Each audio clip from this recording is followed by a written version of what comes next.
अस्सलाम वालेकुम प्यारे बच्चों, क्या हाल चाल। My good name is Abdul मनान। आज हम क्लास 10th का first article simple harmonic motion पढ़ेंगे और इसकी फिजिकल एप्लीकेशन भी देखेंगे। तो चलते हैं हम अपने आर्टिकल की तरफ। Article name is simple harmonic motion.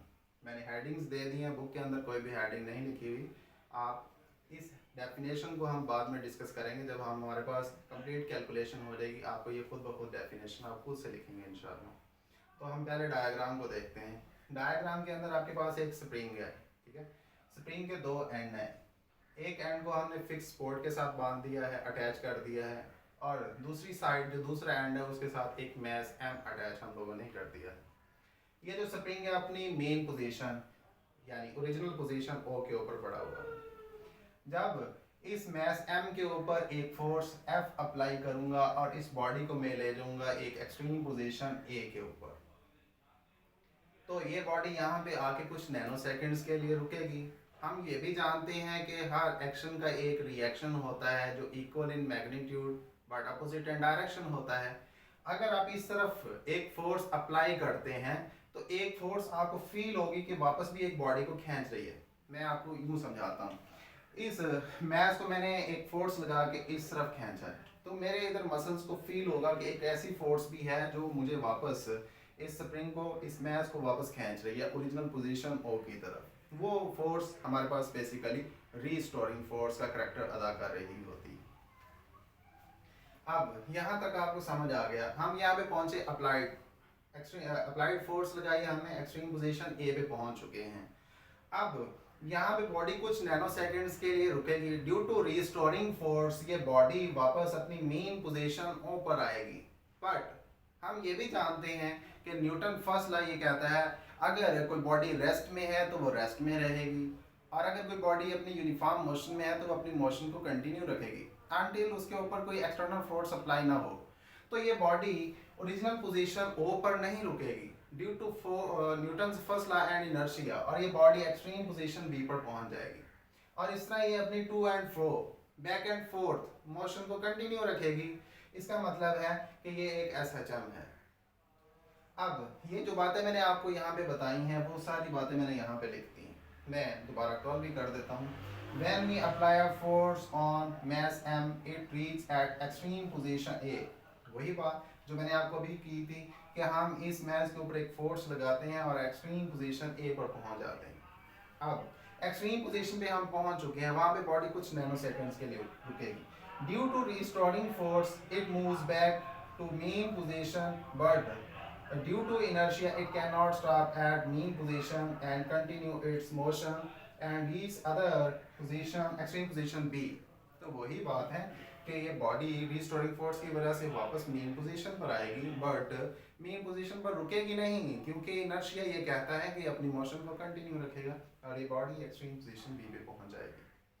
अब इंतहाई अहम शॉर्ट क्वेश्चन जो इसी आर्टिकल से पेपर में आता है, बहुत ही इंपॉर्टेंट है। मैं इसके ऊपर लिख भी देता हूँ कि ये इंपॉर्टेंट शॉर्ट क्वेश्चन है। देखिए बच्चे, मैंने इसके ऊपर एक मैस के ऊपर फोर्स अप्लाई की थी, एफ अप्लाइड।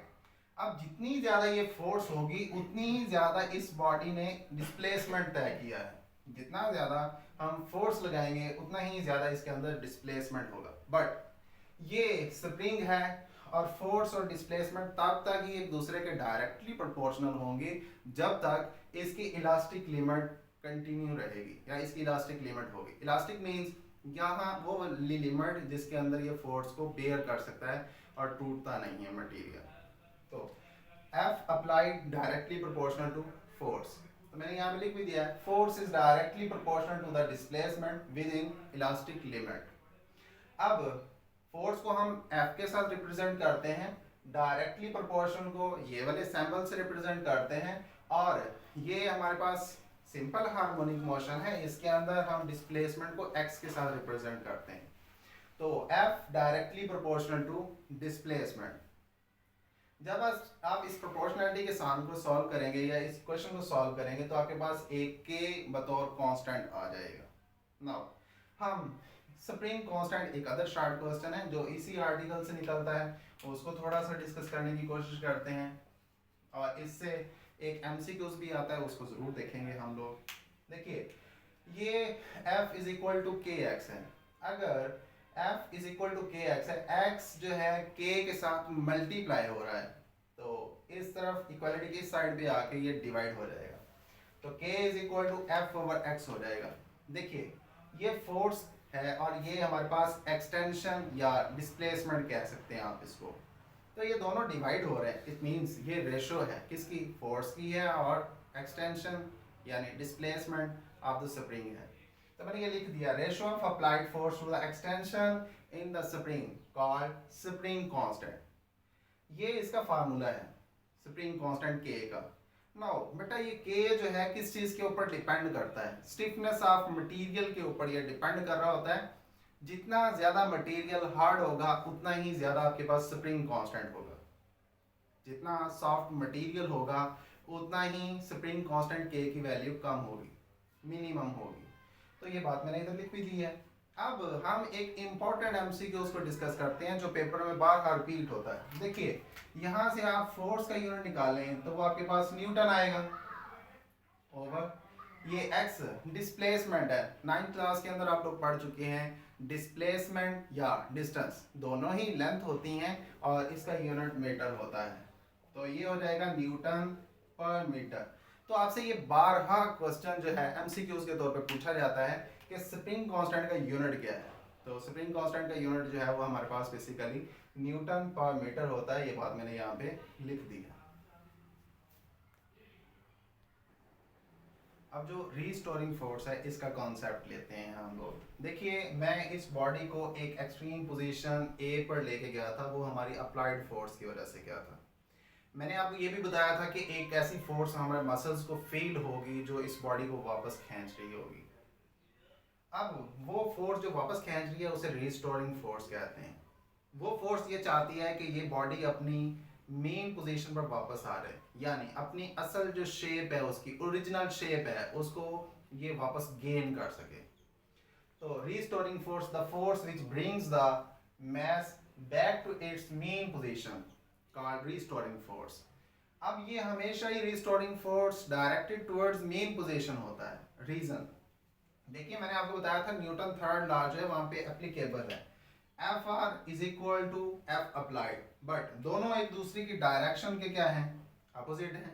तो इसलिए यहाँ पे एक साइन जो है हमने नेगेटिव जो है लगा दिया है। नेगेटिव साइन ये शो करता है कि ये मेन पोजीशन की तरफ है। तो यहाँ पे मैंने बात लिख दी है, it is always directed towards mean position. अब F R is equal to minus K X. देखिए आपने कहा कि एफ अप्लाइड जो था वो बेसिकली के एक्स के इक्वल था, तो आपने एफ आर लिख दिया माइनस साइन ये वाला, और एफ अप्लाइड किस चीज के इक्वल था, के एक्स के इक्वल था। तो ये रीस्टोरिंग फोर्स का फार्मूला आ गया हमारे पास। अब हम इसकी मैथमेटिकली कैलकुलेशंस करते हैं। देखिए यहाँ से आपने रीस्टोरिंग फोर्स का फार्मूला निकाल लिया, F R is equal to minus K x.